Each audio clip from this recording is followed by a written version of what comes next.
Willie D Live. What's up, family? If it's your first time checking out the show, let me know what city, what state you're coming in from.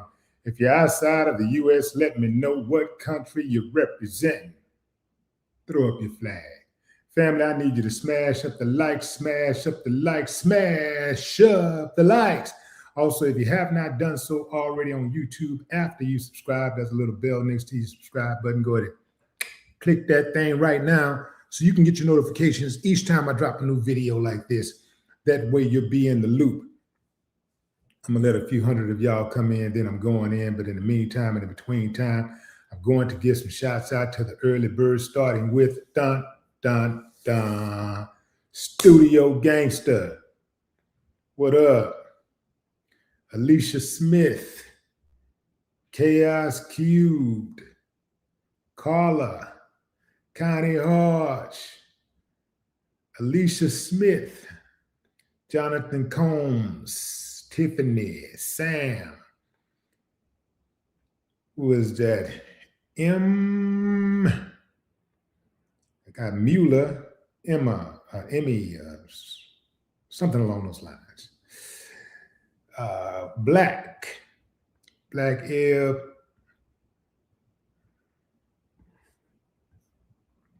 looks like that's Talia Grisham, Kendrick Ballard, Lisa Owens, Renee Green, Capri Lopez. What's up, Traders Fund Marketing? Turn that cap lock off, player. Kelza, what's up? What's up, Frederick Thompson?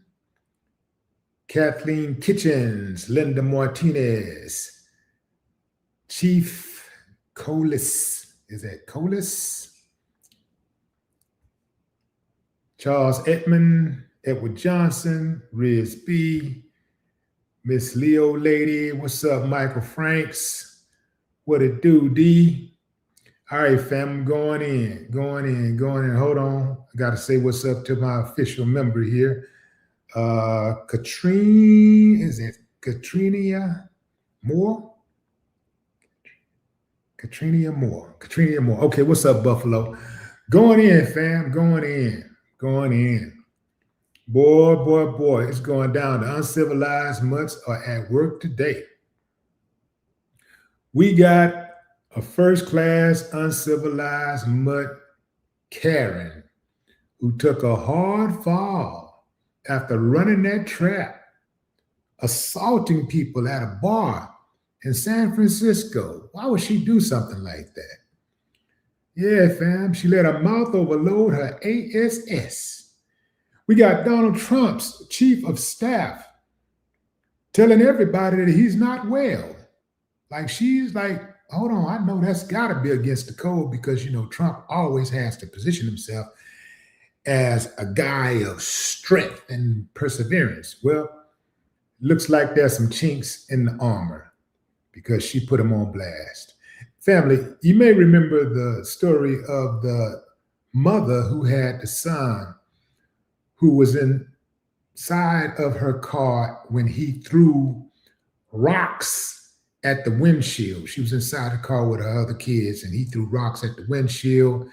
Big bad bully, right? Well, things didn't work out too well for him at the foster home. He was touched up, let's just say that. They touched him. Somebody laid the hands of God on that boy. We got a top Democrat who is running for president again. Top Democrat running for president again. Can you guess who that might be? Who?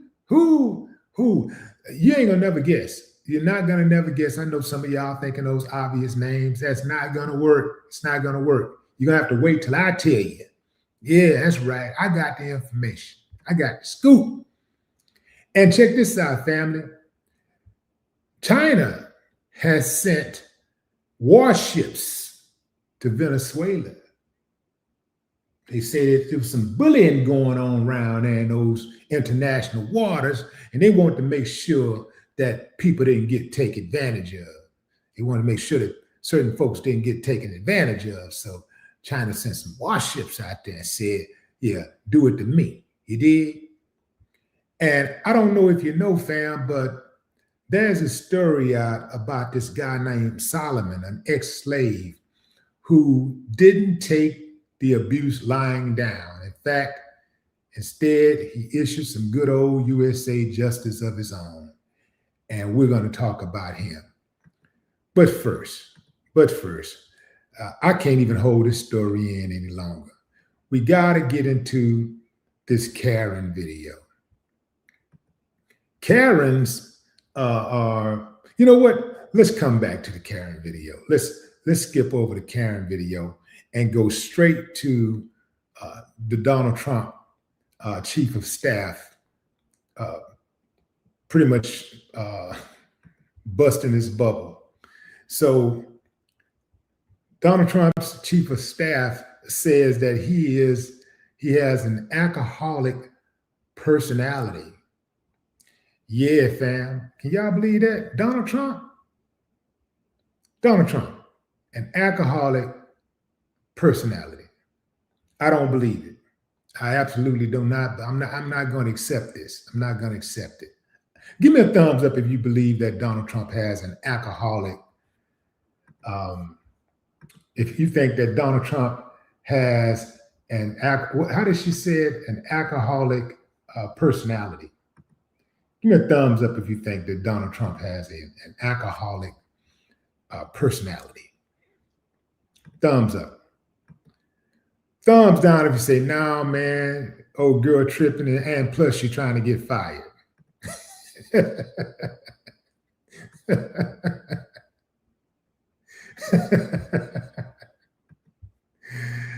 Do Donald Trump have an alcoholic personality? And is his chief of staff trying to get herself fired? Thumbs up if you believe yes, yes, yes. Thumbs down if you say, nah, no way possible. Let me get into the story for a minute. So Donald Trump's second term keeps sparking serious what the F moments. Now his chief of staff says his erratic behavior boils down to having an alcoholic's personality. Let's see how she cleans this one up. Trump's former campaign boss, current chief of staff, Susie Walls, spills it all in a Vanity Fair tell-all explaining her analogy, saying Trump operates like he can do no wrong, a mindset that seems to mirror the reckless, impulsive behavior often associated with alcoholism. For the record, Trump's late brother, Fred Trump Jr., struggled with alcoholism, though Trump himself doesn't drink, not that we know of. Still, it looks like Susie knows the disease well. Her own father battled alcoholism too. Susie says she even helped her mom stage an intervention and get her dad sober. But when it comes to Trump, who doesn't drink at all, the big question is, what is his excuse for the chaos? Not that it seems to matter to Susie, since she's firmly on Team Trump. Tuesday morning, Wiles posted her reaction to the article on X. She described the piece as disingenuously framed hit piece on me, saying significant context was disregarded. Man, you know, Trump is on her head. But honestly, just lately alone, Trump's been popping off nonsense, making shocking comments about the murders of Rob Reiner and his wife, Michelle, going after female reporters left and right, and basically beefing with anyone who looks at him funny. Yeah, I would say that's indicative of an alcoholic personality. I would say yes.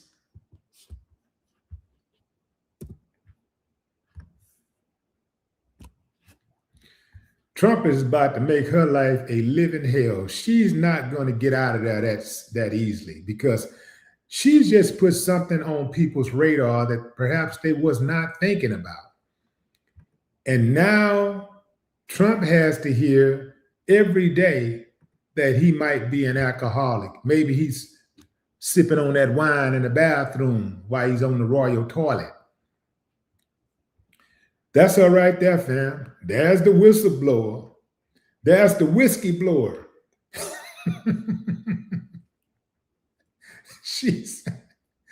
She says that Trump has an alcoholic personality. Let me see what y'all saying about this. Who agreed with this? That's mostly thumbs up. Mostly thumbs up. Let me see who said up. Chief Jonathan China. What up, China? Keith Moulton, O'Neill, Marcus Changed, John Denson says up, Amari up, Carla up, Lisa up, Yvonne up, Miss Leo up, Cornelius down. Cornelius Brown says he has Confederate personality. Can two things be true at the same time? Why you just had to go against the grain, man? See, some people just like going against the grain just for the hell of it. No, man, if you're going to go against the grain, make sense. Make it make sense. Make it make sense. But I dig you. He absolutely does have a Confederate personality. So we're on the same page right there, Cornelius. Crystal, up. Eyes open, up. Aaron, up. Guillory, up. We got, is that K, April, or is that Capriel? No, that's Capri. That's Capri with a K. Okay, Thaddeus, up. Thaddeus, boy, that's a cold-blooded name right there. Thaddeus, boy, if I had a name like that, everything was Thaddeus. Everything's Thaddeus. Thaddeus. Club Thaddeus. Name my book just Thaddeus. Buy me a boat. Thaddeus. Everything Thaddeus. It's a cold-blooded name right there. I wonder who made that name up first. I'm going to name my baby Thaddeus. Thaddeus. Thaddeus. Yeah, that's a cold-blooded name right there, man. Thaddeus. You got to do something with that. When you have a name like that, you got to do something with it. You can't just sit on a name like that. You got to make something pop with a name like that, man. Yeah. Let's see. Okay, but anyway, fam, I thought about the comments that his chief of staff made, and I don't know, calling Donald Trump an alcoholic, saying that he has an alcoholic, not calling him an alcoholic, but saying that he has an alcoholic personality. To me, that's like being disrespectful to alcoholics. Alcoholics are not that bad. They're not that bad. They really aren't. I know a lot of alcoholics who has never done the damage that he's done. Nowhere remotely as close to what he's done. I know a lot of alcoholics. Some might say, well, alcoholics also drive drunk and kill people. Trump is still got them beat because he can order for people to be blown away at sea. He can just make an order and say, yo, get them. He can send troops over to invade countries and people die and lives are ruined forever and countries are destroyed. So I would say that he is worse than an alcoholic. Yeah, I would say, yeah. Don't disrespect alcoholics like that, man. I think Trump is a sociopath. Trump has a mental disorder. That's what's going on with him. He has a mental disorder. The fact that people are confidently saying that he doesn't drink shows the schools failed us all miserably. But he doesn't drink. He doesn't drink. He doesn't drink. He do something. He's something. He popping some pills. He doing something. I don't think that you can just be naturally that wicked. I don't think you can just naturally be that unhinged. You got to be doing something. It's something he's doing. Maybe the drug is not a chemical, right? Maybe the drug is a person, a deviant behavior, something deviant that he does behind closed doors. Because the way his mind is, he doesn't operate like a human being. It's really subhuman behavior. The things he says, the way he goes off the hinges when he's questioned about anything, even when he's questioned by people who are paid to question him, reporters. Are you stupid? You got to be stupid. You must be stupid. You're stupid. That's just stupid. And, it just goes to show you why you're stupid. Really, usually when I hear people use that word a lot, call people stupid all the time, they're stupid. Yeah. She said he has an alcoholic personality. Some people might say he has a POS mentality. But something is definitely going on with Trump.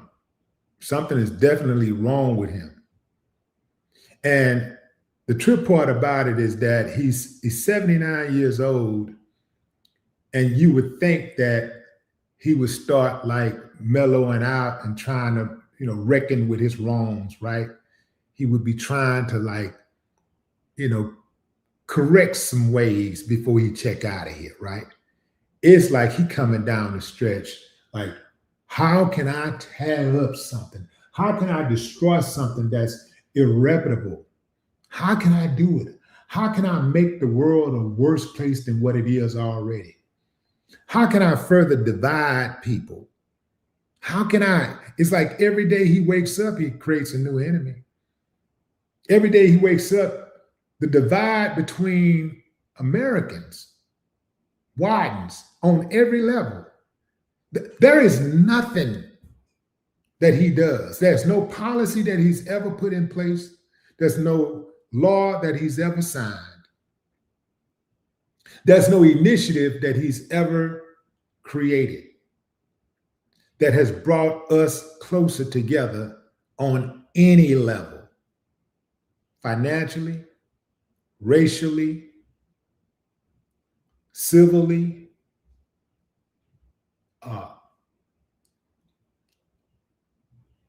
health-wise, like on no level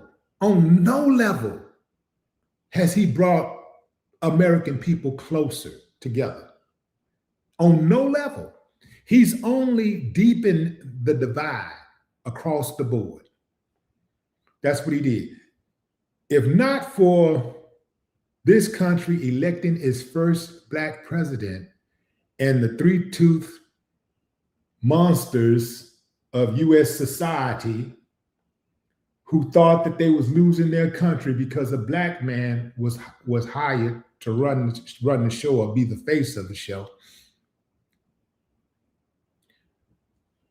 all of a sudden, these people, they want their country back. Things were never as bad.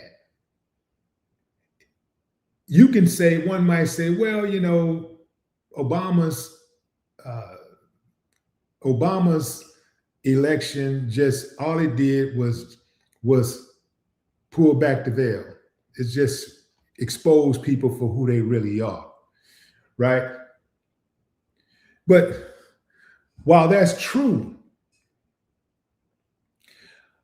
oftentimes people don't say bad things to other people, and people don't go out of their way to be evil towards somebody unless they feel that there will be no repercussions.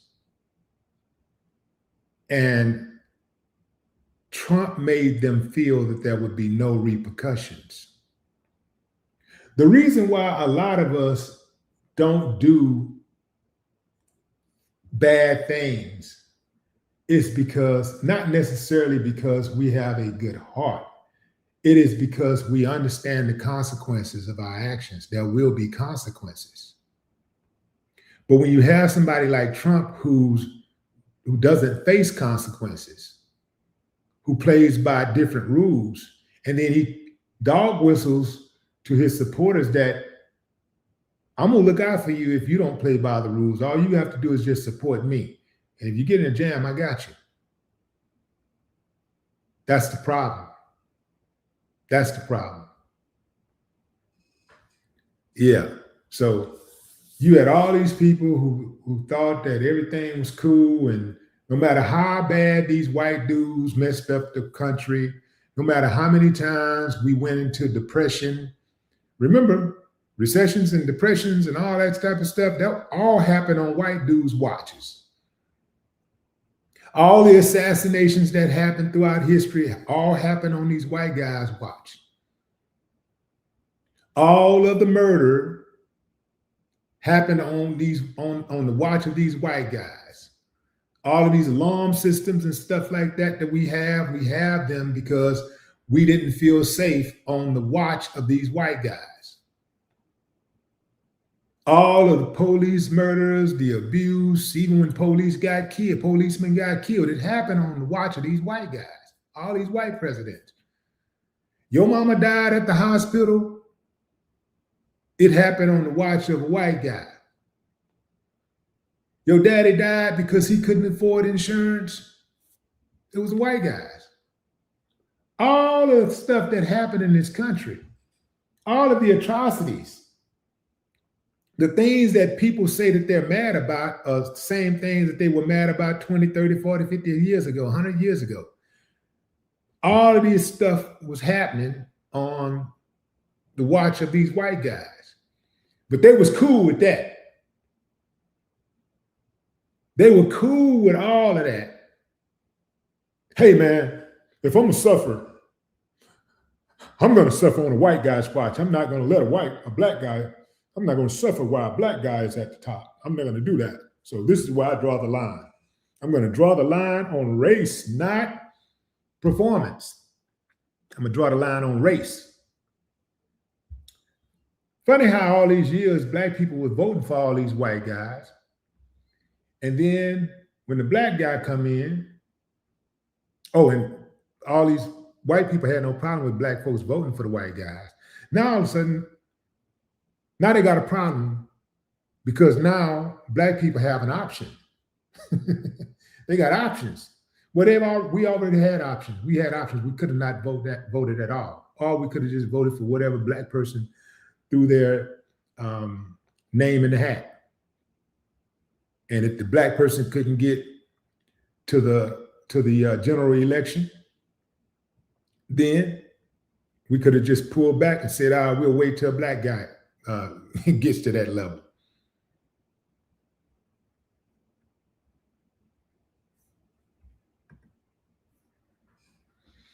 So this is where we are. That chief of staff is going to be fired maybe before the end of the day. She may have to resign before the end of the day. Because I can tell you this right now. Those MAGA people, they coming for her. They're going to tear her head off. Oh yeah, they're about to get her. This is embarrassing for Trump. Last thing you want to do is embarrassed Donald Trump. Oh yeah, man, he coming to get you. He coming to get her. She gone. She out of here. I can guarantee you she will not survive. She will not survive.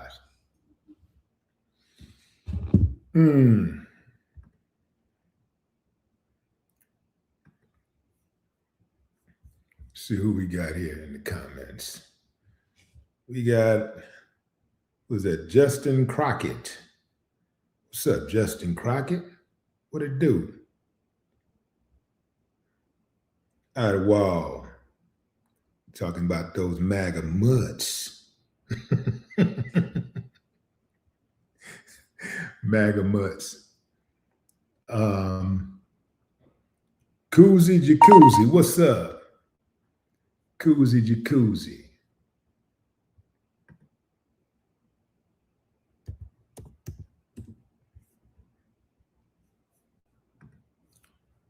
I see, what is that, Nikki?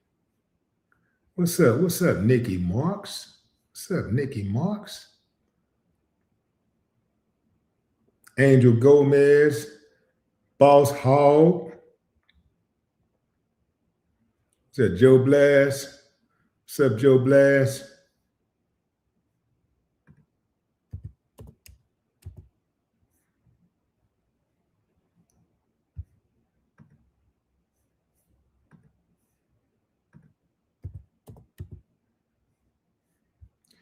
Family, if y'all think that this situation with Trump getting called out is something major,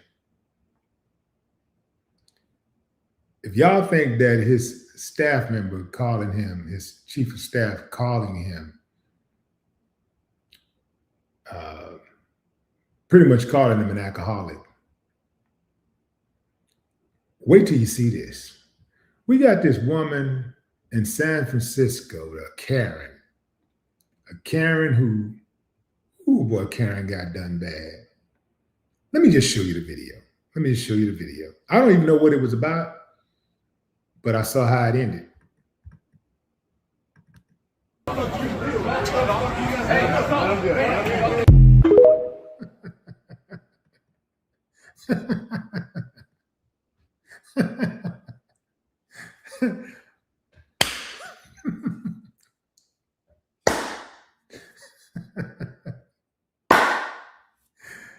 I ain't got no problem with that trip.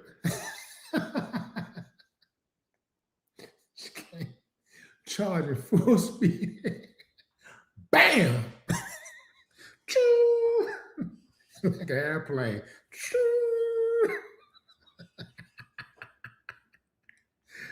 Let me tell you something, family, about that ground. That ground hurt. That ground don't move. Think about the flooring in your house. I'm sure whether you got carpet on the floor or whether you got wooden floors or marble or tile, I'm sure that it hurts. But it don't hurt like that concrete. Nothing hurts like falling on concrete, because that concrete is designed to not move. It is designed to withstand tons of weight and not give an inch. Boom.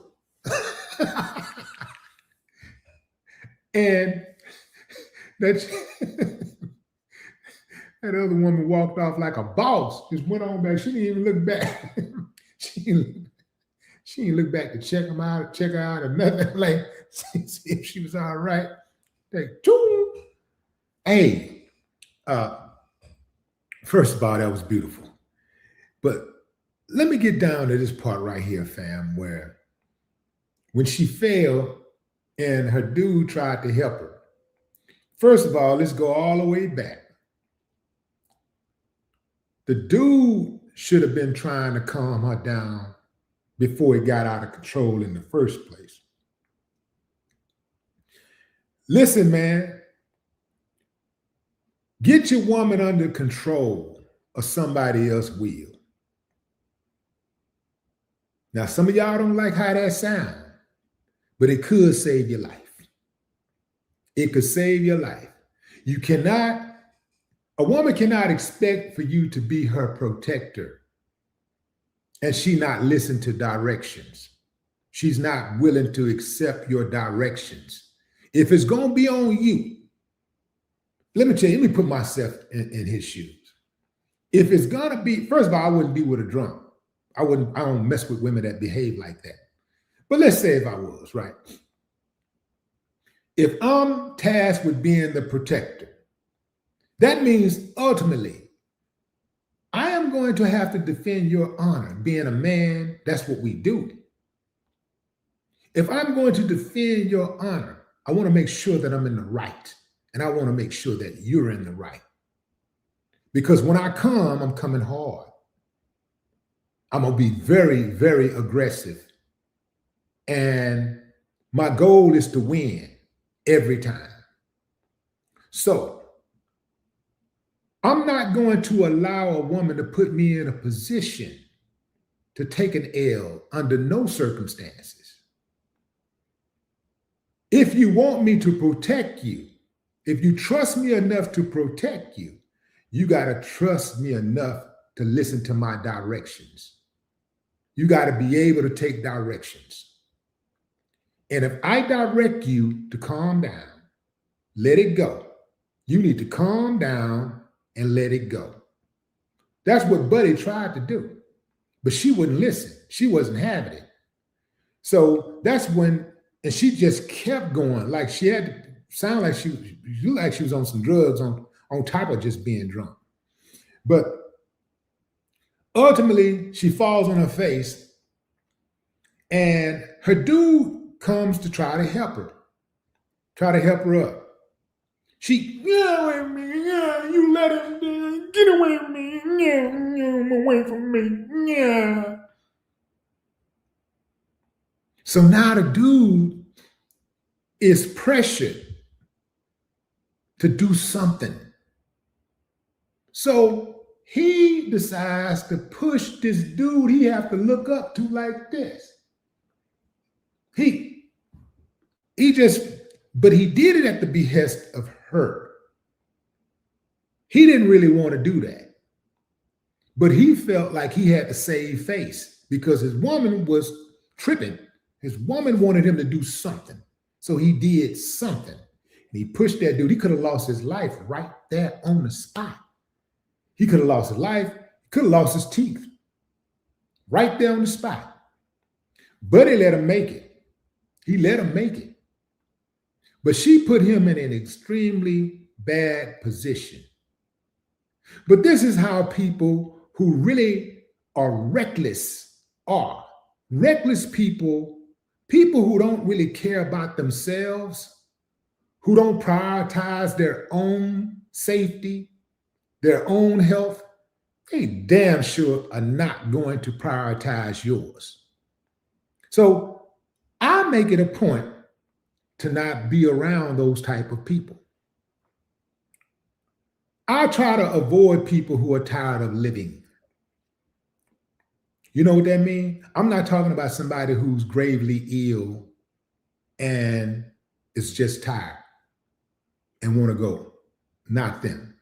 I'm talking about the ones who are able-bodied, who got the brain power, but are just not using it, right? I'm talking about them. The ones who go out and do stupid stuff to put their life in jeopardy and the people who are around them. The ones who like to pull out guns when they have disputes. They don't know how to resolve conflict with communication, with talking, having a conversation. They got to resort to violence because they're emotional wrecks. They don't know how to have a conversation. Nobody has ever taught them conflict resolution. So when somebody does something that they don't like or they get rejected, they get aggressive and they want to hit something, they want to hurt something. I don't go around people like that. I don't like being around those type of people. Well, for clarity, in certain circumstances, for that or whatever, and then I'm gone or whatever. But I'm not hanging around those type of people though. I'm not kicking it with people like that. I'm not doing that.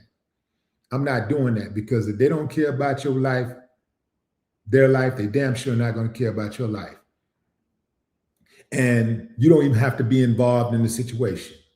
It can just be a situation where you got some damn fools and it's a party going on and they just decide, you know what, pull out a gun and just start shooting and you get shot. You ain't have nothing to do with it. You had nothing to do with it. But you end up dead. Your loved one end up dead. I'm sure that some of us, I know a few, I got a few cases like this. But some of us know people who ended up dead who had nothing to do with the drama. They had nothing to do with it, but they caught a straight bullet. My own cousin was killed like that. It was a fight going on outside a juke joint in the hood. He walks outside. He don't even know what's going on. He walks outside to use the phone. By the time he gets outside, the ruckus is over, but the guys, one party is walking down the street. My cousin gets on the phone to make a phone call. He gets on the payphone to make a call. So this was 30 years ago now. So, that's back in the day when they still had payphones, public payphones. He gets on the phone to make a call. He's on the phone talking. One fool, a nut, pulls out a gun and shoots toward the club. One shot hit my cousin right there. Killed him. This is why I don't hang around places where people are tired of living. Because these type of people typically attract other people who are tired of living. So if you hang out somewhere where a fight can go down at any moment, people got to take guns to feel safe, I don't want to go there. I used to go there like, hey, man, I used to go there with that same attitude. Like, yeah, well, if it, I ain't going to mess with nobody, but somebody mess with me, it's on, So I used to have that type of mentality, not really understanding the entire gravity of the situation. Like, you ain't got to be looking for trouble to find you. You ain't got to be in it to be put in it. So once I started catching my snap like that, I was like, you know what, man? I'll just hear about it on the news. I don't need to see it. I don't need to see it happen. I'll just hear about it on the news. Certain times people have gatherings. There's certain gatherings that people have. It's certain things that I go to. I'll pick and choose where I'm going to go to certain things that, it's going to have a few people that might be a little rough around the collar, a little rough around the edges. But in general, I just avoid that type of stuff, But when I do, I'm going in, I got certain things in place, to make sure that if something do go down, I have a high rate of survival.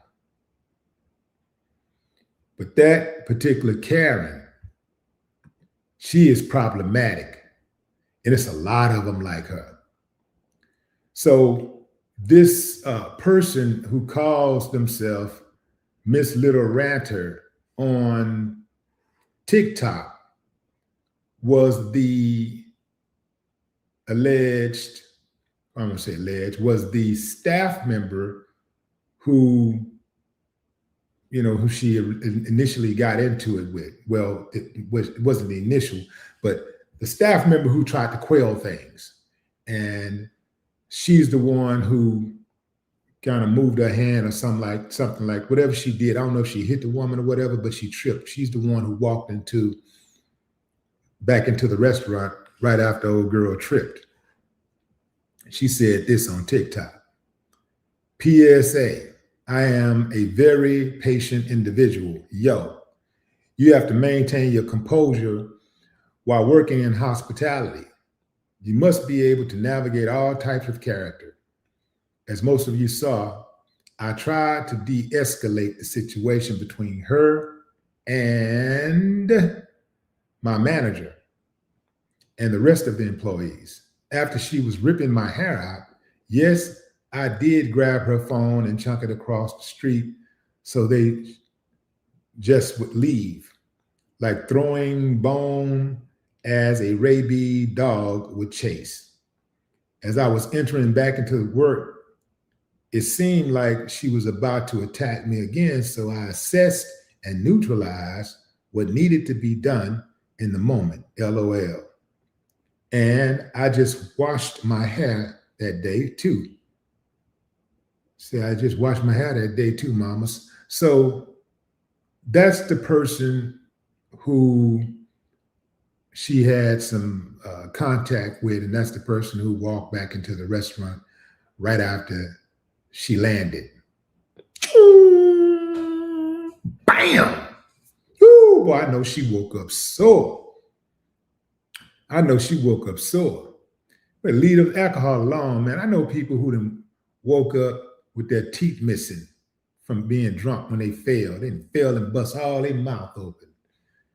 That alcohol. Yeah, that alcohol is dangerous, man. That alcohol, you got to know your limit. You got to know your limits when messing with that alcohol. Everything in life is moderation, fam, especially alcohol. But her tripping, woo, man, that was the highlight of my morning, man. I mean, got my little lemon water. And I sat back and I sipped on that lemon water and I watched that thing over and over and over again. I watched that video over and over again like it was some type of Netflix special or something. I watched it over and over again. In fact, I want to watch it again.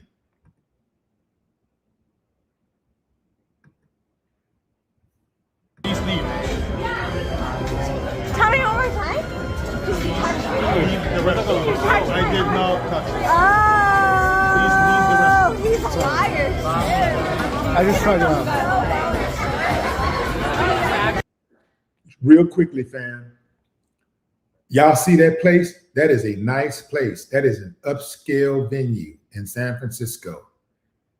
But you see, even upscale venues have to deal with uncivilized mutts. So don't be fooled by the upscale venue. Even the upscale venues attract uncivilized mutts.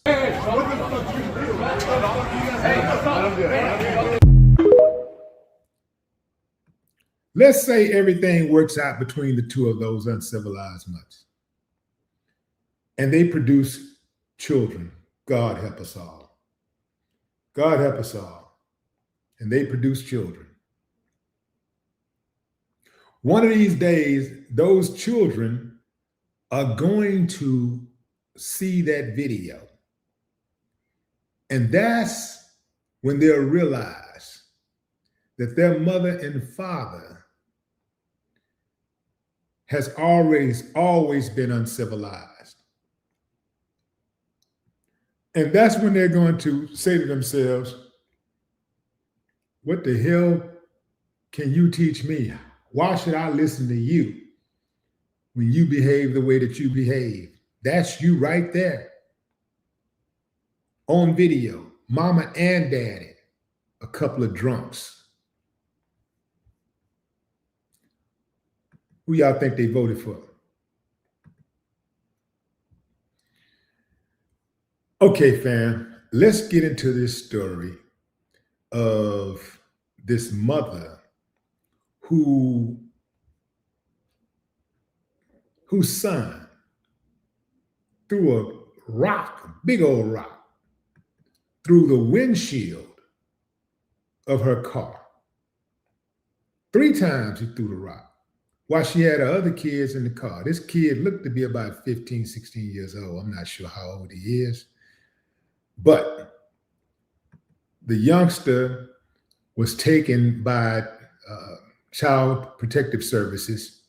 He ends up in a foster home, and the foster home kid ends up putting hands on him. And so the mother decides to raise funds for legal fees and things of that nature to try to get the boy out of the system. I want you to hear what she had to say.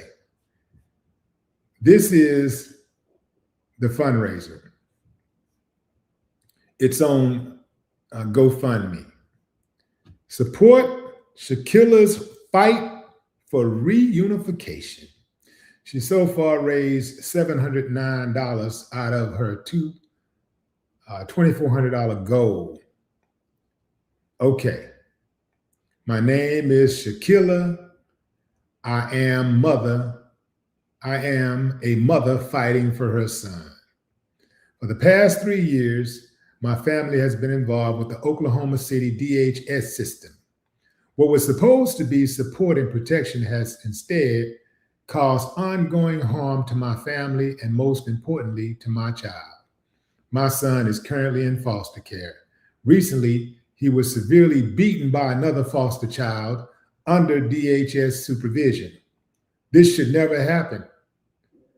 There should have been proper supervision in place to prevent something so traumatic and life-altering. Instead, my child was hurt in a system that was meant to keep him safe. As his mother, I am devastated and heartbroken. I have watched my son suffer emotionally and physically while being kept by the one place, being kept from the one place he has always been safest, which is home. The longer he remains in the system, the more damage is being done to his well-being.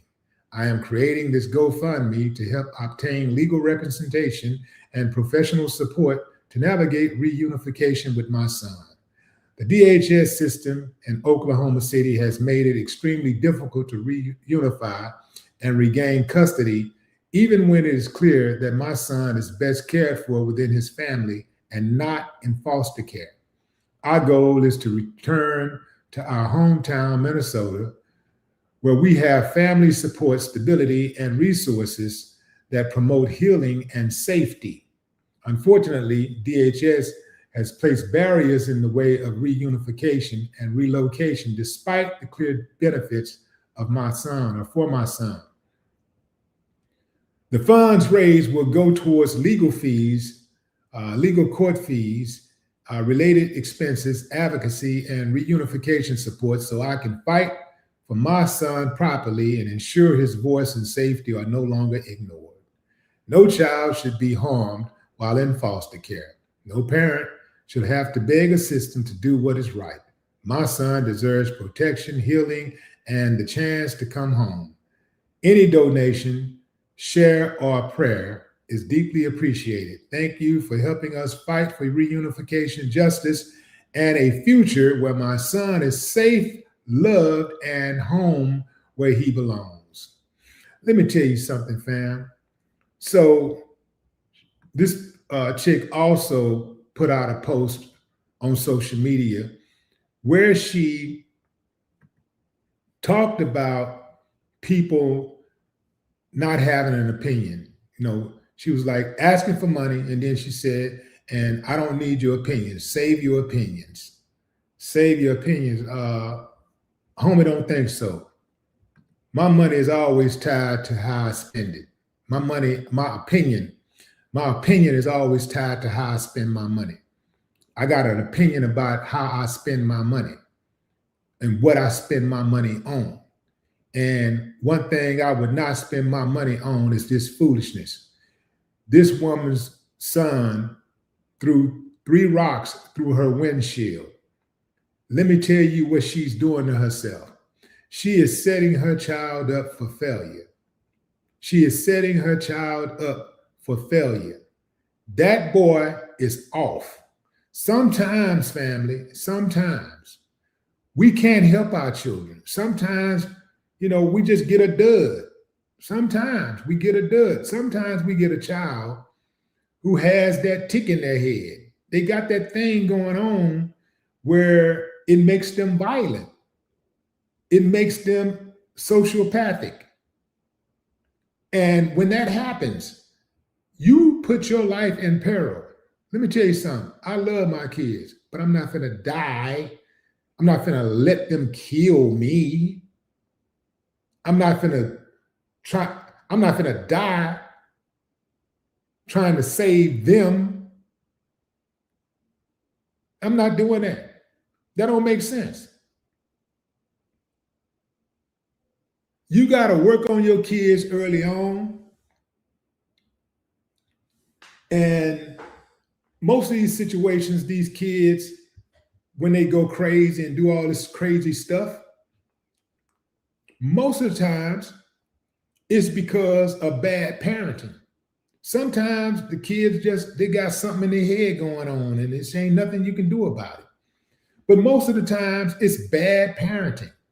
It's raising a child with no boundaries. It's raising a child with no consequences to their actions. It's raising a child to be self-entitled.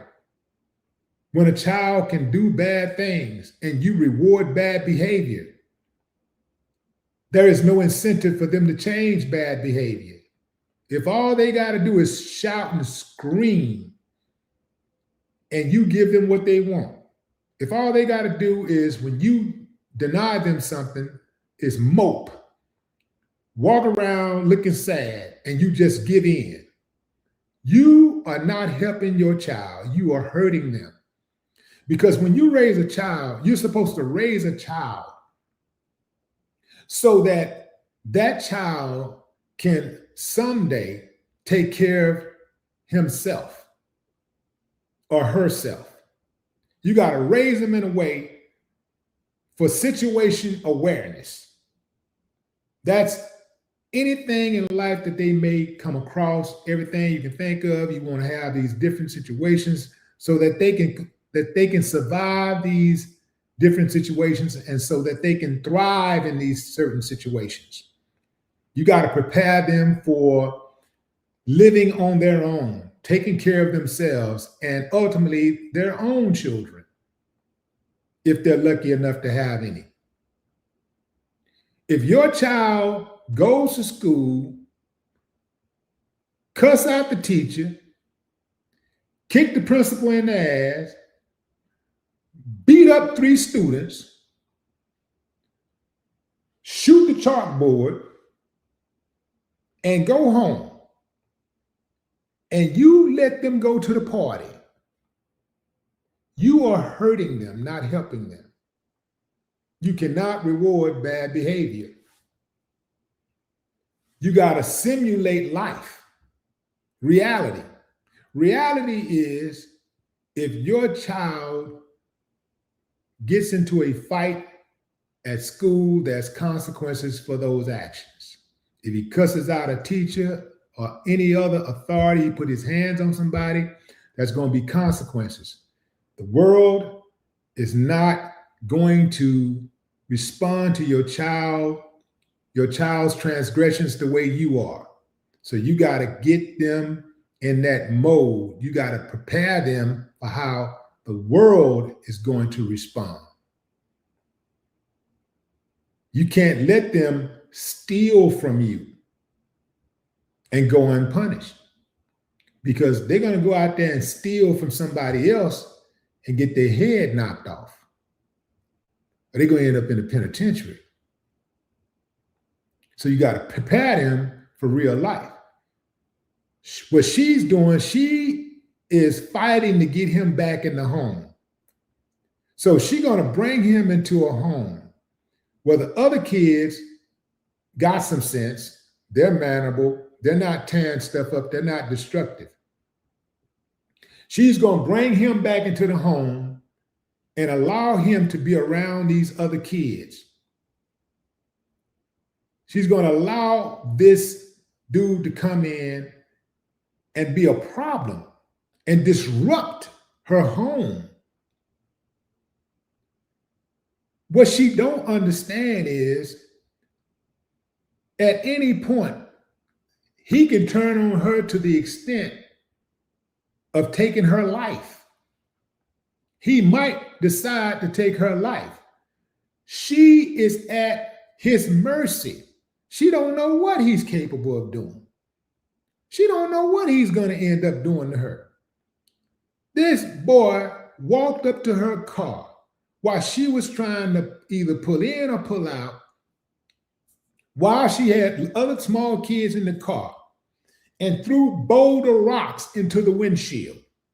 Just stood there like Jason, looked at her, studied the fear in her eyes, and then boom, boom, boom. If he's doing all that now, you think I would take a chance on having a child like that in my house? Anybody like that in my house? Look, man. Hey, look, baby. I know we had different plans for Junior, and Lord knows, you know, I didn't see this coming. And we want the best for him, but we done all we can do. He can't stay here no more. Well, baby, you can't kick him out. Well, you know what, baby? You can go with him, but I know I ain't finna stay up in here. I'm not finna stay in this house and not knowing I can't go to sleep. I can't just doze off and fall asleep on the sofa without the fear of him walking up to me and just stabbing me in the chest. I can't,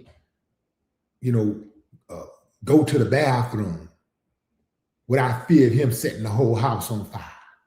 I got to keep an eye on him in the entire time. I got to put up cameras everywhere and monitor it. No, baby, we tried. We tried, and we're not equipped to deal with something like this. We tried, but somehow, some way, the devil got to him. He got a demon spirit in him. Somehow, some way. I don't know if it comes from your side of the family or my side, probably your side. But he got to go. He got to go. He got to go. I cannot allow him to destroy the lives of the other kids. Because remember, when you're dealing with them, you're dealing with him.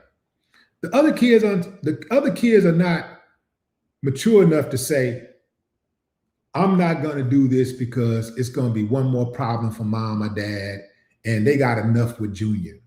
And so I'm not going to bring my little issues and stuff to the table. No, the other kids are going to still be kids, and they're going to take it further sometime because they're going to say to themselves, well, Junior is always messing up. So my little mess up shouldn't be enough for them to just beat me down or disown me. So with all the stuff Junior done, I ain't done nowhere near the stuff he does. So I'm due a couple of mess ups.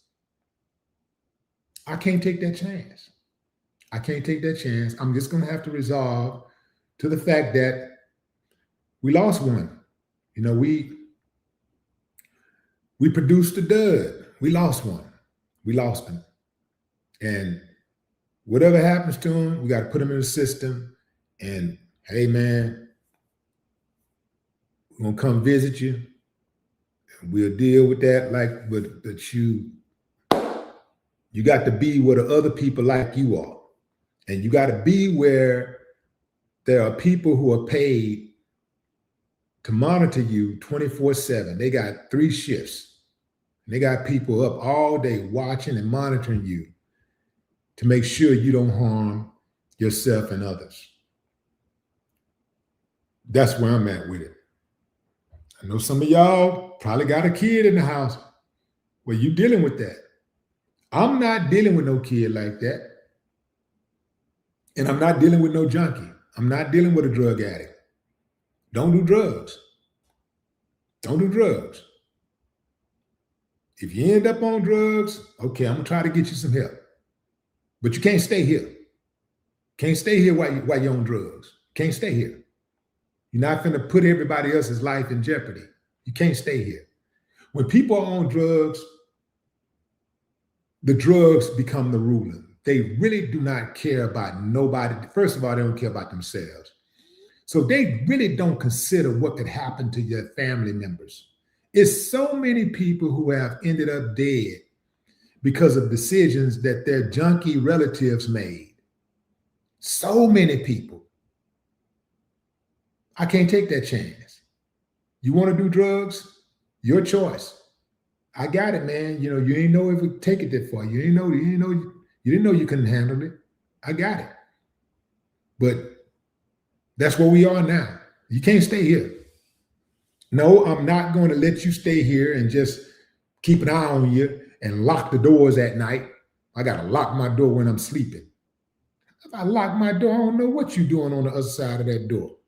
You can have a party going on inside. You could have the drug dealers having a meeting in the living room. You got the north side and the south side got a game meeting going on in my living room. And I don't know because it's sleep time. And I'm in the room with the door locked, scared to death. No, man, you got to go, bro. You got to go. Sorry, you got to go. I'm going to support you from a distance. I'm going to do all I can. I'm going to try to get you some help. I'm going to visit you. I'm going to check on you. I'm going to continue to try to coach you and guide you and be a resource for you. If you want to turn it around, you'll be able to turn it around. But you're going to have to turn it around away from my house. Yeah, I'm not letting you destroy yourself and me. That's not going to happen. So I think this woman is putting herself in an extremely bad position. And I know that there are parents out there that'll take that chance. More power to you. But I'm not one of those parents. And I love mine just as much as anybody. And putting them out of the house don't make me love mine any less. Because that's what they try to do. They try to guilt trip you. You put your child out there. No, man, I got to save myself. Got to save myself, man.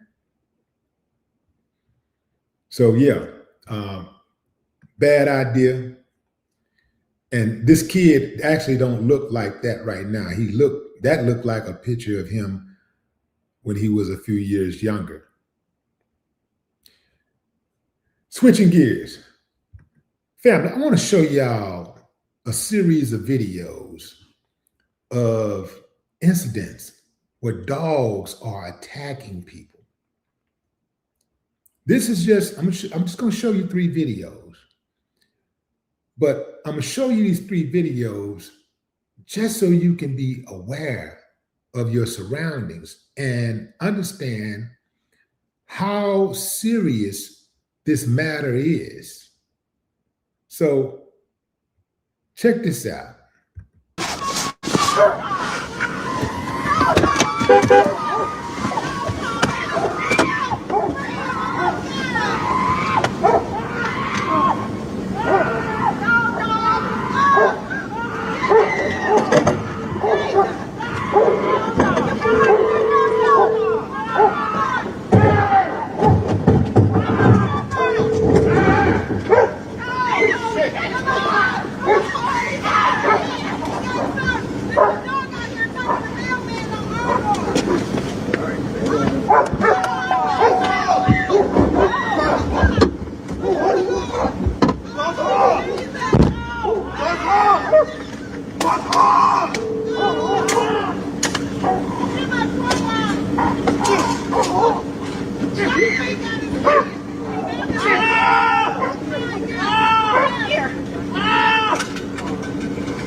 some water. Give me some more. Here. Get him up. What's the other guy? That's right. I don't know what to do that. No! Why? I got it.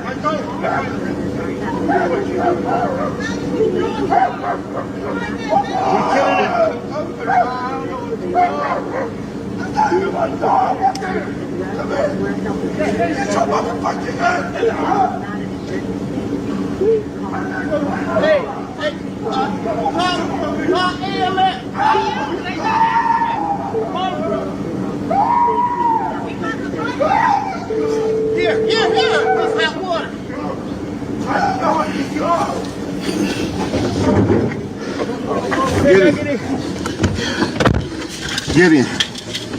Get in. Oh, thank you. Oh, fuck. Oh. Here's another one. I don't know where this occurred at, but these dogs, when they get a hold of you, they get a hold of you, right? The thing is, most of this is neglect from the owners. Owners are not making sure that their dogs are on a leash or a strong enough leash. They're not making sure that these dogs are secured. If they're in a cage or they're in the backyard or whatever, they're not making sure that those gates are secured. This falls, I said most of this falls on the owner, but I would say 100% of this falls on the owner. Maybe there's a case or two where something was different, but this is what it is. This happened that was an Ohio mother who was attacked outside of a school by a loose dog. And then we have this. I was just trying to protect my son, but they didn't stop. And as soon as I turned trying to run into the garage, they followed me and I fell. They beat me here. Oh my gosh. Yeah, so when I fell down, my son fell and they ran up to him and they were pouncing on him. And yeah, so try to get up. So I'm really happy it wasn't the school children or any other person, but you know, thank God we are safe and we're back home. You know, our wounds will heal. And so that happened in Houston, well, Katy, Texas. Katy is a suburb of Houston. It's about 15 minutes. Well, if you start downtown, it's a good 30 minutes west of Houston. But you know how those suburbs are. You know, the closest part of Houston is just 5 minutes away, right? The thing is that in this situation, a man was actually mauled by those same three dogs. And then after they took care of the man, they went and attacked her and her son. So we just went from Ohio to Texas, and this is happening in all states. This is happening in all of the states where you got these dogs getting loose and they're attacking people. So this whole thing with these dogs, it's a national crisis. These are not one-offs. These are national crises. These dog attacks are a significant issue in the United States. There are millions of bites annually. And often data says that this is from familiar dogs. So here are some of the statistics. 4.7 million Americans are bitten annually. 4.7 million Americans are bitten annually by dogs. Most bites, 85%, happen at the owner's home. So a lot of these people got dogs inside of their homes that are attacking family members and friends. Most victims are children bitten by known dogs. I've seen news stories of children being mauled to death by family pets. These dogs, these children sometimes grow up with, and something happens and the dog turns on them and kill them. I saw one news report last year where an infant was murdered by a dog. So it's a serious, serious situation. So when they get into prevention, they say you got to teach kids bite prevention. Avoid unfamiliar dogs. Don't disturb while they're eating or sleeping. Ensure your dog is socialized and trained.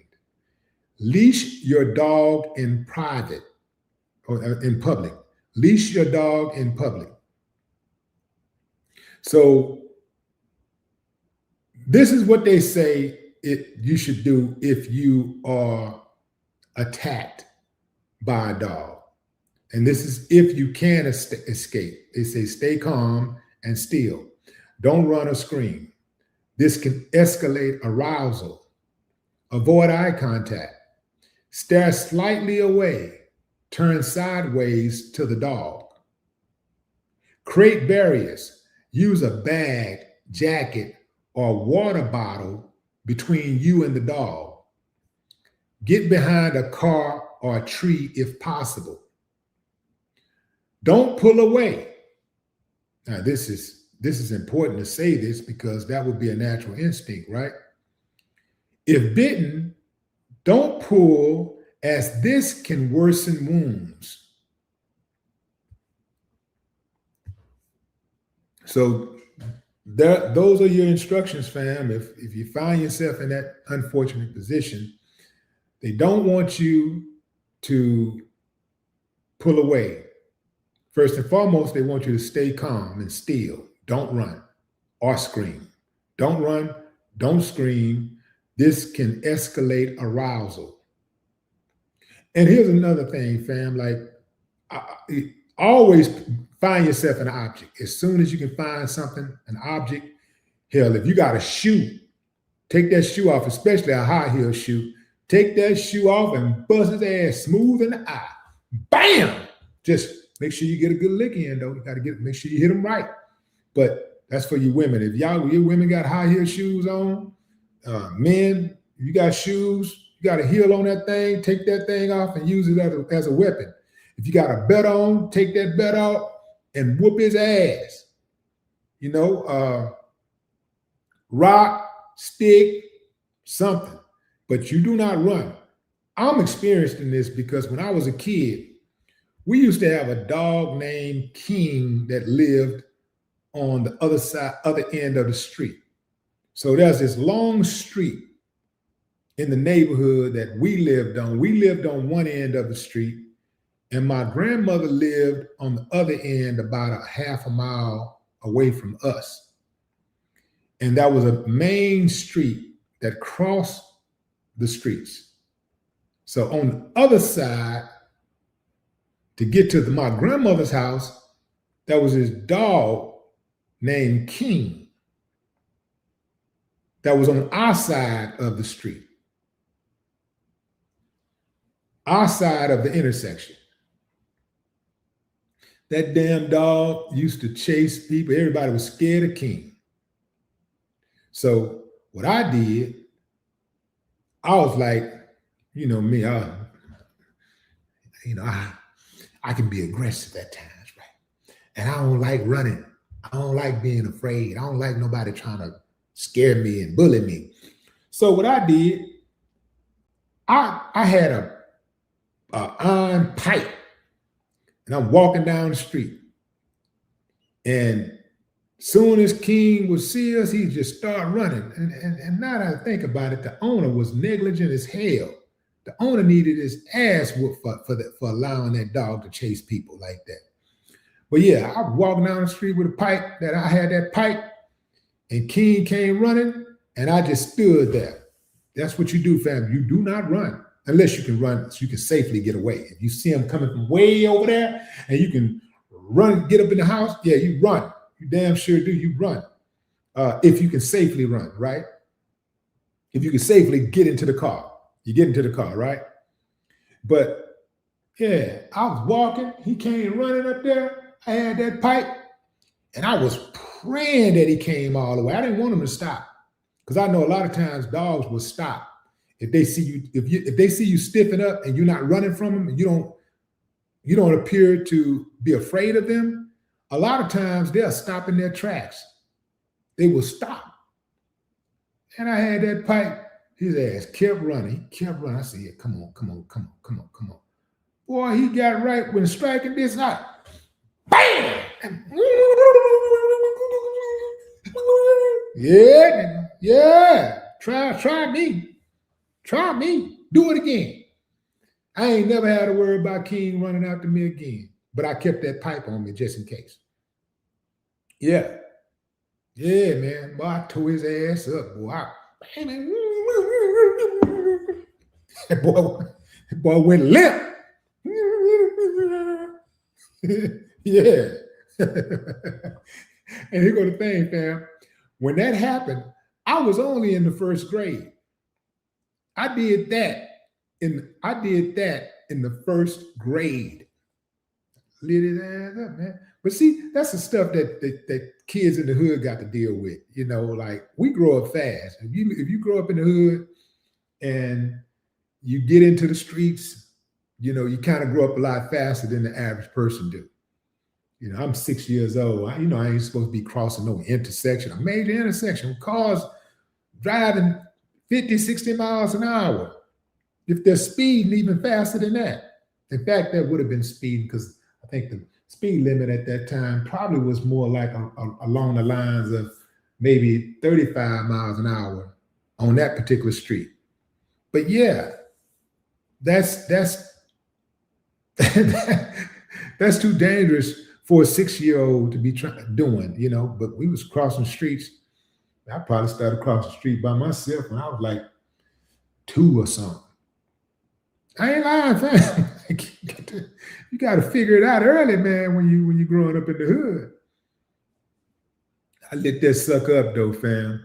So I'm just putting that information out there, fam, trying to look out for y'all, make sure that y'all understand and pass that along to your family members so that they can understand the risk.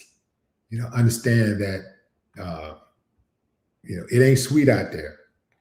You know, we got to look out for a lot of things, not just the uncivilized human mutts, but we got to we got to keep our eye on the uncivilized animal mutts out there, dog mutts out there. We got to keep our eyes and ears open at all times, because it ain't no joke out there. So we got a top Democrat who is running for president, who has decided that, hey, you know, I'm gonna give this thing another shot. I know I set y'all up earlier. Y'all was saying that I was saying that that person is not somebody that you're gonna easily guess, but I'm sure most of y'all guessed. And that person is Kamala Harris. She's making it clear that she is still keeping her options open on a potential presidential run. You know, so 3 developments over the past week have been viewed by many Democrats as the start of the 2028 campaign, including the recent expansion of the book tour to her book tour to new cities for 107 days, which details her 11th hour entrance and defeat of President Donald Trump, or defeat to Donald Trump during the 2024 election. The outlet on Sunday also pointed to her appearance before the Democratic National Committee's annual winter meeting and her sudden change in rhetoric, such as critiquing both political parties and the status quo. Both parties have failed to hold the public's trust, Harris said during her speech. government is viewed as fundamentally unable to meet the needs of the people. In these and in so many other ways, the people feel that very institutions that were designed to support them have failed them, and they are not wrong. All right, fam. So, okay, so what do you think her chances are? What do you think her chances are? Among the pool of Democrats, the former vice president won 30% or 31% of the vote, standing ahead of California Governor Gavin Newsom with 20.3% and former Transportation Secretary Pete Buttigieg with 10%. A new big data poll found that out. Newsom has also led in several other polls. I'm gonna keep it 100 with you, fam. Well, let me see what y'all at first. Who do y'all think? Do y'all think that she has the best chance? Do y'all think that Kamala Harris has the best chance at becoming president? Well, let me put it like this. Do she have the best chance as emerging as the front runner or becoming the nominee for the Democratic Party? I don't think she's going to get there. I don't think she can get there. I don't think she'll get there over Newsom. I think Newsom is the clear advantage. I think Newsom is the clear advantage. He has the clear advantage because there are still a lot of people in this country who do not want to see a female president, black, white, or any other color. They do not want to see a female president. So already right there, she runs into a brick wall. Also, people it's still fresh on their mind that she lost. Yeah, she only had 107 days to get the campaign moving, but she was sitting on, what did she have? She had damn like $1 billion. If it wasn't $1 billion, it was damn near $1 billion. And people can say that they spent that money frivolously. And, even though she had 107 days, she was running up against Donald Trump, a moron, somebody that she should have been able to beat, somebody who was a one-term president. So I don't think she can win, but I'm pretty sure Gavin Newsom can win. I'm pretty sure he can win. He's everything Donald Trump is not. He's everything that Donald Trump is not, except white. They got that whiteness thing going on. But other than that, he's everything Trump is not. So I think he's going to emerge as, and here's the thing too, like, he don't mind going low. Kamala was still trying to go high with Donald Trump. And if she changed her messaging now, people are going to know she's just being performative. Gavin had been getting at Donald Trump. He'd been going for the guzzler. He'd been going at his throat at Trump and the whole Republican Party. Like, for a lot of people, that's kind of refreshing to see somebody who ain't afraid of Donald Trump. You got people who are in an entire different party who's afraid of Donald Trump. Gavin Newsom ain't one of those people. So I think Gavin Newsom, especially with the way he handled the gerrymandering situation in California, and the way he's been, clapping back with consistency, haven't been backing down and standing up to Trump the entire time. Yeah, that's what people want to see. And on top of that, the man got class. I think he'll be the next president. I don't see anybody else. I don't really see anybody else who can beat him.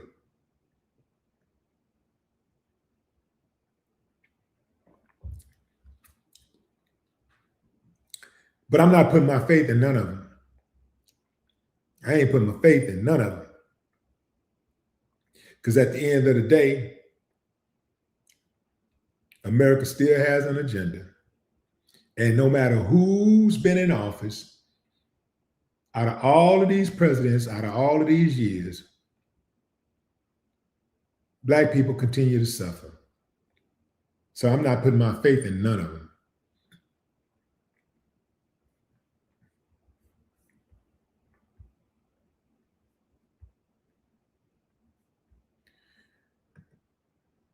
Family, I want to know, have you ever heard about this guy who they call Solomon?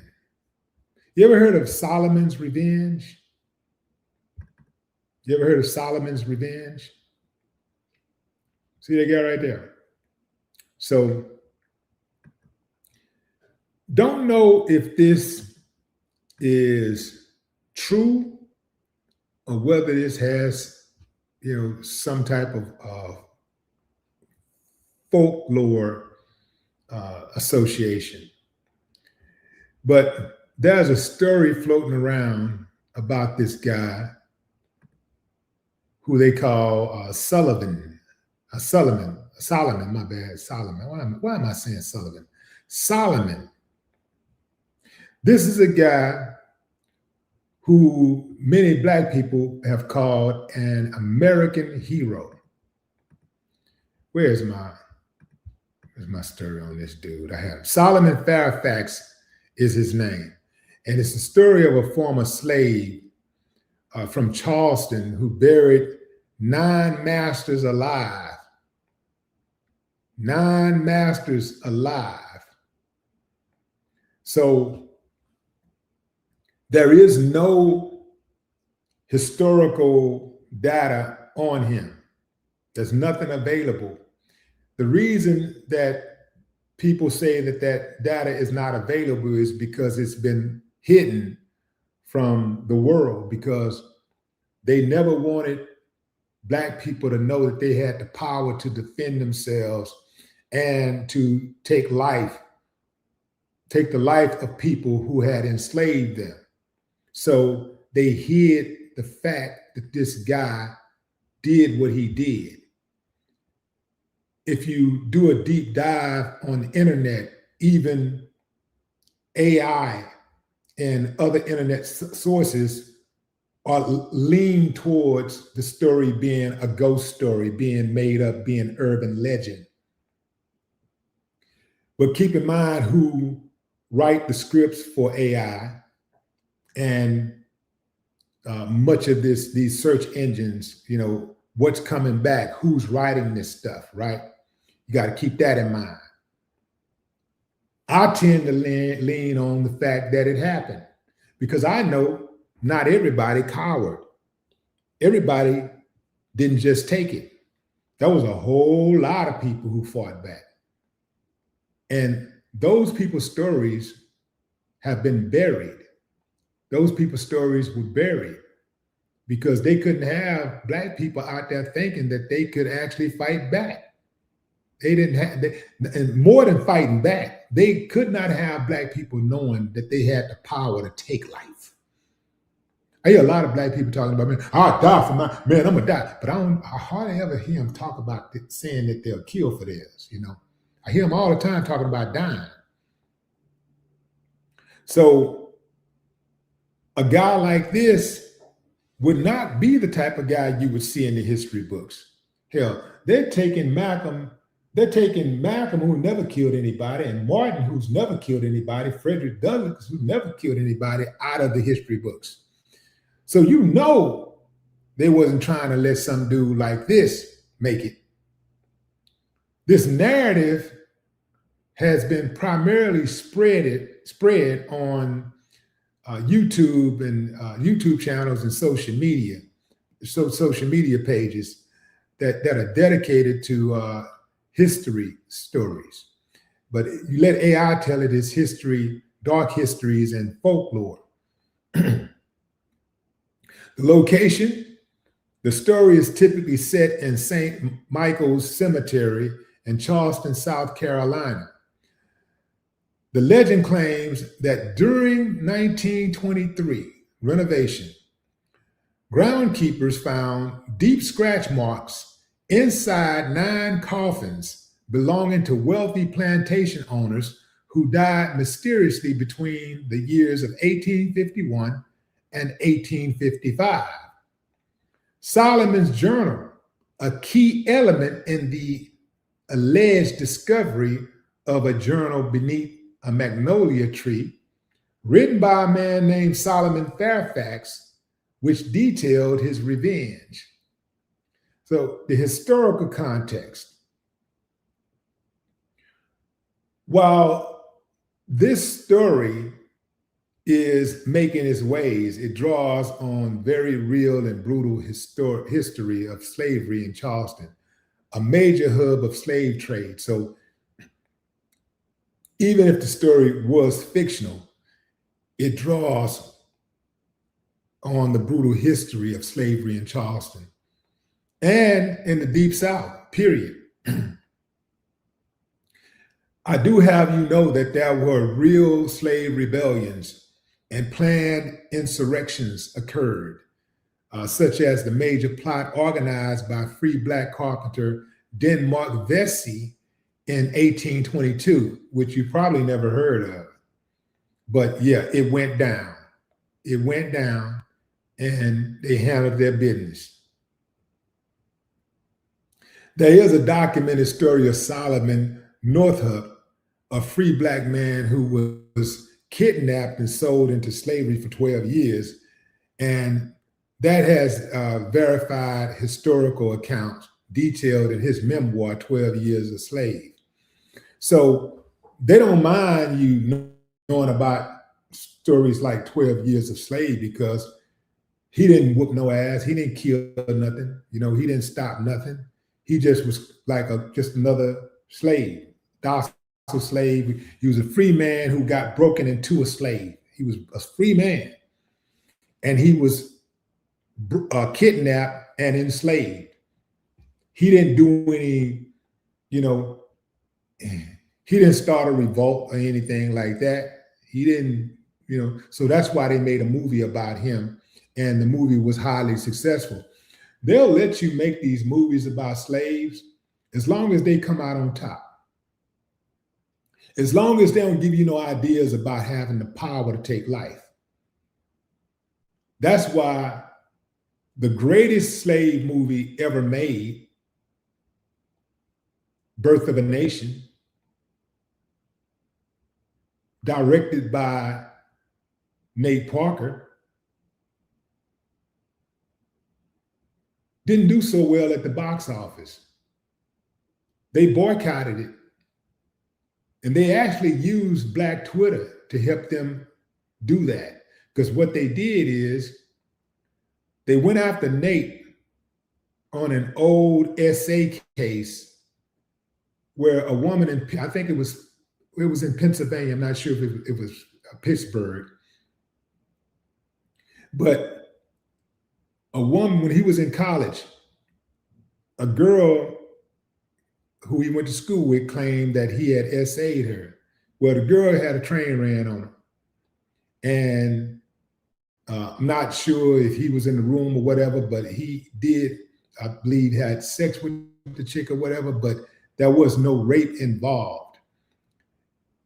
They even went to trial and he was acquitted. Him and his buddy was acquitted. Black men acquitted in Pennsylvania of SAing a white girl.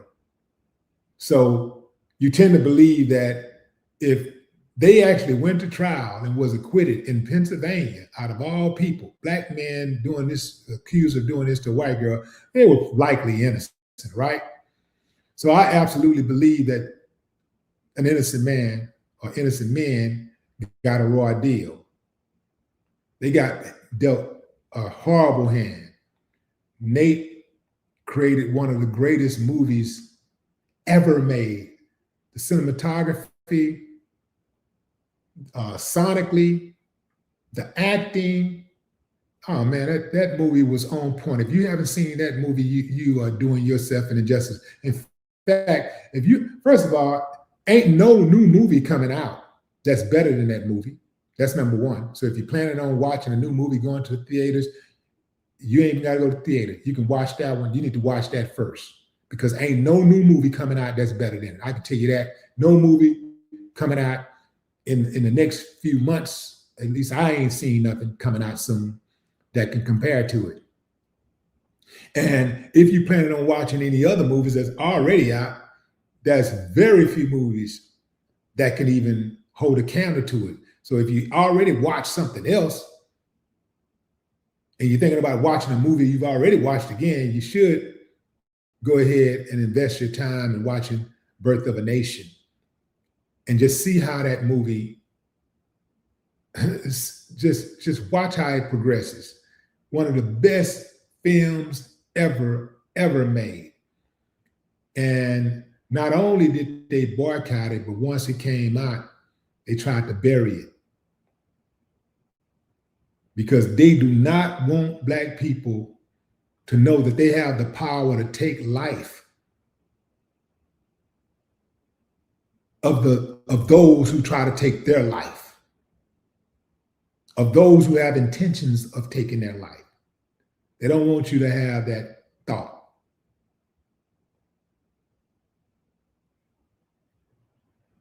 But this guy allegedly handled his business. This guy allegedly handled his business.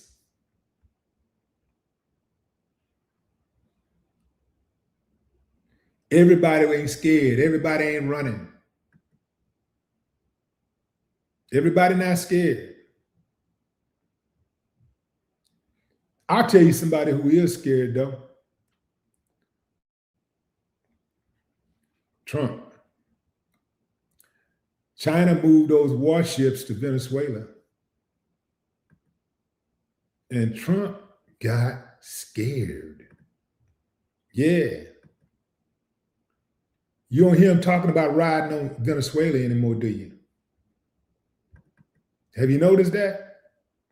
He ain't been saying too much about Venezuela lately. He hadn't been saying too much about Venezuela. China stepped in. China said, we're going to provide protection. We're going to provide protection. China got interest in Venezuela. So we're not going to let you just come over here and bully Venezuela. So you mess with Venezuela, you're messing with us. So guess what the United States did? Okay, we'll leave Venezuela alone. It's not even worth it. We'll find somebody else to pick on. We're going to pick on somebody else. That's how that go. You can't find somebody an easy target. If they can't get an easy target, bullies, when they can't beat an easy target, they can't find an easy target, they don't want to fight at all.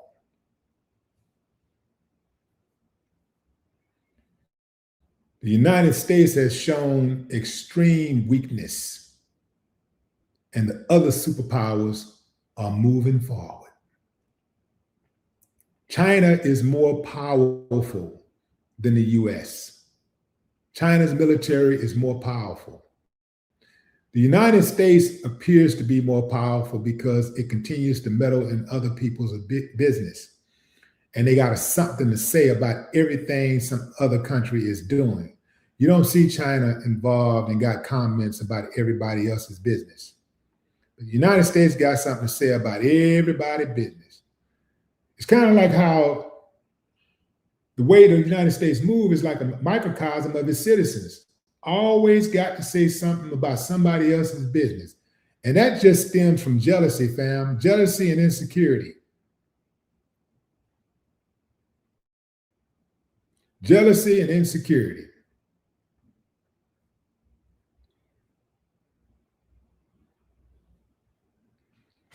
Now, what they did do, so they sent a hospital ship. They sent a hospital ship out there. So, but you think that hospital ship ain't got bombs on it? You think they're just gonna send a hospital ship out there and the ship ain't gonna have any type of weapons on it or anything? But the bottom line is the ship is out there and ain't nobody messing with the ship. The ship is out there and ain't nobody doing nothing about it. They picking off boats in international waters with ease. And nothing's being said, nothing's being done. Ever since China pulled that ship in, came in with that ship, they ain't did nothing. They've been quiet as a church mouse. Now it's all of a sudden, we're working it out. I know you are working it out. I know you're working it out.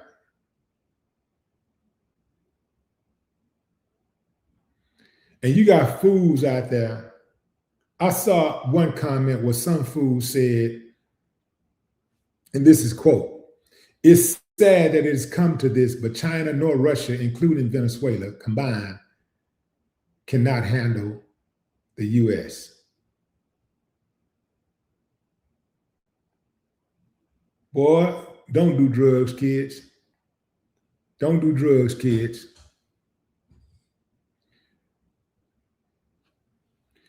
You know when you know America can't mess with a country, when you know America ain't gonna mess with a country, when America don't mess with a country. When you don't see America talking about riding what they gonna do, making threats, you already know they don't want no parts of that. You don't never hear them making threats toward China. You never hear them making threats toward Russia. What they gonna do? They better do this. But when you're talking about little bitty Nigeria who can't defend themselves, we're gonna come in, it's gonna be swift, it's gonna be powerful. They better learn right now that the United States don't play.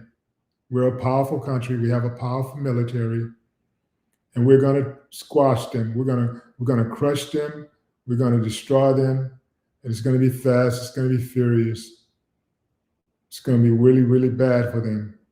So if they know like I know,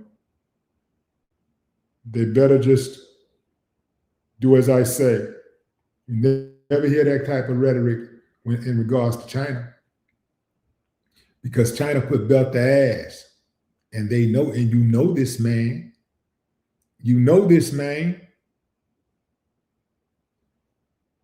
I'm here, fam. You know, obviously I'm an American, but I just don't like bullies. I do not like bullies. I do not like bullies.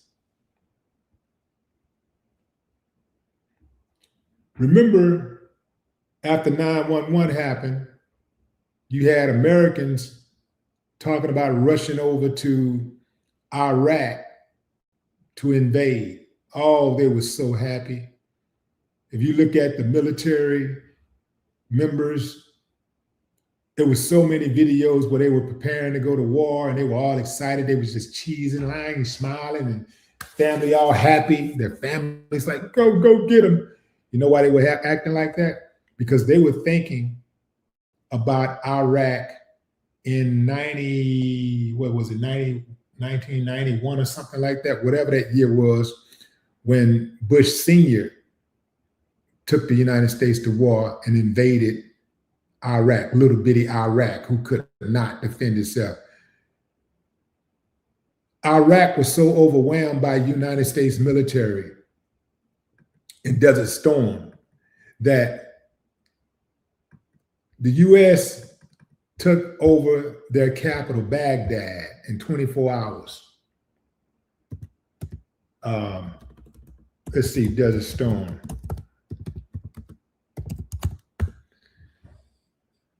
They took over the military. That was 1990. Okay. So February, look at that. They got one date. That's it. Just one day. One day. August 2nd, 1990, February 28th, 1991. The 1991 is when they occupied. They occupied from August 2nd, 1990 to February of February 28th of 1991. That's the occupation. But they took over the capital in 24 hours. And that's because Iraq ain't got the firepower to defend itself. And they knew that. So when they did that, 20 years later, you have Americans, soldiers who know the history of Desert Storm, who know about the Gulf War, who decides, you know what? Yeah, we ready. Because what they did is they came in, they dropped a gang of bombs, just hundreds of bombs on Iraq, hundreds of bombs. And then they came in with the troops to sweep up. And it was like that. They probably lost 5 people or something. So they tried that again 20 years later. And this time those Iraqis were ready. The Iraqis applied guerrilla warfare. So they couldn't beat America head up. So they was just randomly blowing up stuff. And when they would catch an American out of pocket, they chopped off his head and they filmed it and they put it on the internet. And next thing you know, those same military people who was excited about going to Iraq and jumping up and down, and all their family members who were so proud, they started on there crying like, we're out here, we're fighting an unjust war. We shouldn't even be out here. I know you shouldn't. You messed around and stuck your hand in some SHIT. When those people when they realized it wasn't as sweet as they thought it was going to be, they was ready to get their asses up out of there. And that's how you deal with bullies. When a bully come at you, you got to give a bully everything that they thought they would never see. You got to give them everything so that they know you ain't the one. They don't respect nothing else. Boy, they was on camera crying, man. Boy, them Iraqis was kidnapping them. They was taking service members, kidnapping people who was construction workers, because they make a lot of money with war. So they got construction workers out there. Man, they getting money. Boy, they were crying. They was on video crying. I'm sorry. Yeah.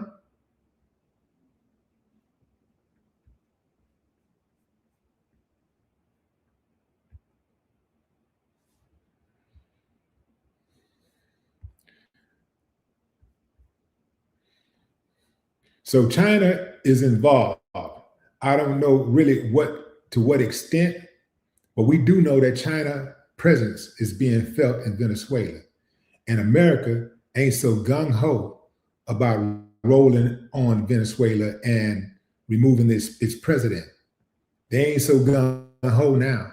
If you notice, they've been dialing back their rhetoric against Venezuela.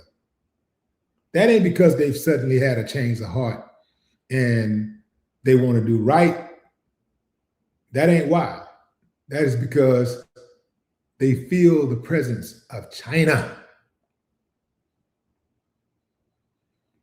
Going to the comments.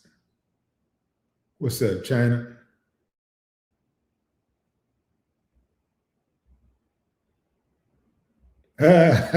What you call him?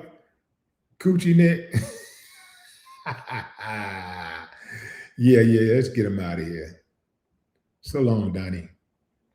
So long, Donnie.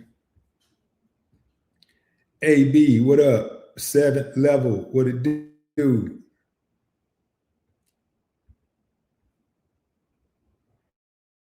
LG Universe.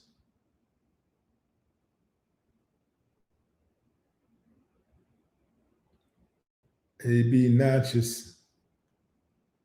Nachos rules.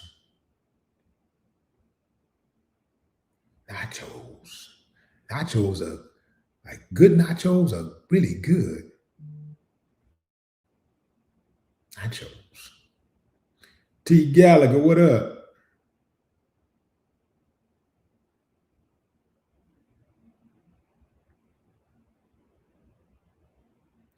Sub Jermaine's Jerome Street. What it do? Amazing love. Corrupt country. I wonder who they're talking about. Vicky Slaughter, what's up? Miss 516.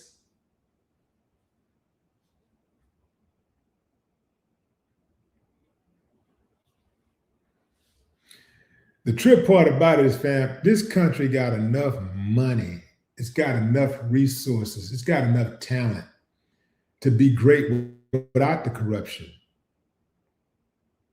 Even if you look at not just from Congress, but the corruption in law enforcement. This country has enough talent, enough money, enough resources for law enforcement to work and be formidable and also be respected and for people to feel safe. But they don't want that. They want division. They want unrest. They love the outrage. If they say they don't, they're a bold-faced lie. That's my time, fam. Enjoy the rest of your morning, afternoon, or evening, wherever you are in the world. Until next time, tomorrow, fam, same bad time, same bad channel. 2 p.m. Central Standard Time, 12 noon West Coast, 3 p.m. Eastern. No more talk.